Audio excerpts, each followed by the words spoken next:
Governor Daniels, thank you for being here at the American Enterprise Institute today. You were a cabinet officer, you were the president of Eli Lilly, you were the governor of Indiana, you're currently the president of Purdue. That is a background that has found you leading organizations in a variety of sectors. You're here at AEI to talk about the labor market in a digital age. How can we make sure that opportunity flows to all Americans given the changing economy? Michael, for all the opportunities I've had, and the ones you just listed, I don't pretend to know much more about this than anybody else. This is a very new phenomenon, fascinating one, but I expect I'll learn much more than I impart here at AEI today. That's usually the case when one comes to AEI. Well, that's kind of you to say. But you're asking the right questions. I think that there is troubling evidence that growth has stalled out in our country, the growth that has always lifted the boats and offered not only economic opportunity, but maintained confidence in our democratic institutions. And so that anything that bears on that ought to trouble us.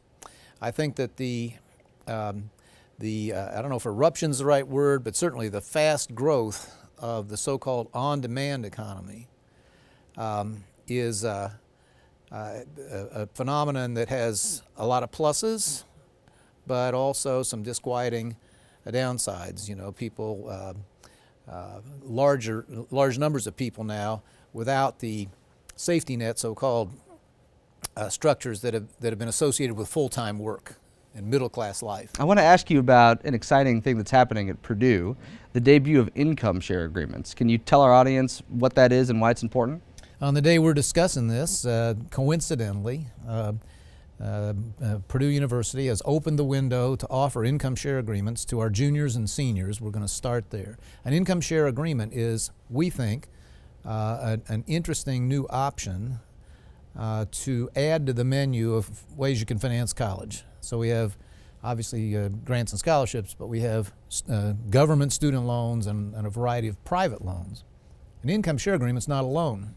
I would characterize as an equity as opposed to a debt instrument. And in a free contract, a student agrees to pay a specified percentage of their post-graduation income for a specified number of years. The risk shifts entirely from the student. If the student doesn't earn any money or doesn't earn much for any reason, they're not on the hook as they are forever to the federal government or another lender. The risk shifts to the investor who expected that Boilermaker, as most do, to do really well in life. So we'll see. It's different and may or may not attract a lot of interest, but we thought it was an important new concept, and we wanted to be out front in trying it. So why do you think this is needed? What's wrong with the existing system?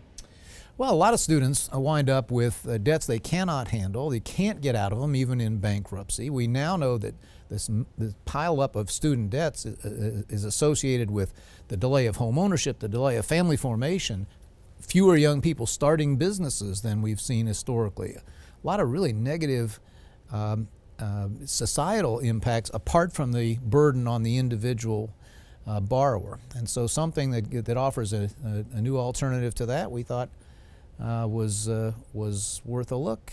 When I think about these income share agreements, I think of a long horizon for measuring success. Do you have any shorter term markers you're looking at to tell you whether the program is working like you hope it would? Oh, well, we think we'll know within a year or two whether there's student demand of the kind that would sustain a national market. That's what we would really hope would happen here. Whether there's investor demand.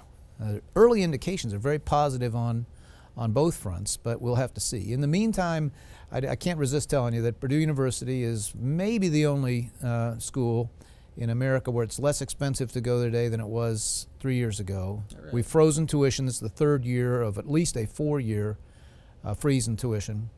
This year's graduates will graduate and next year's at least will leave at exactly the same tuition they came in at. And meanwhile, the cost of room and board and books and other things have been brought down. So that's the main way to attack the student debt problem, is to try to see if you can keep it from costing so much in the first place. But since a lot of students will still need to finance this really important investment in their future, why not have another way to do it? Absolutely. Well, exciting things happening. Look forward to seeing how it all plays out, and thank you so much for being here today. Always great to be at AEI.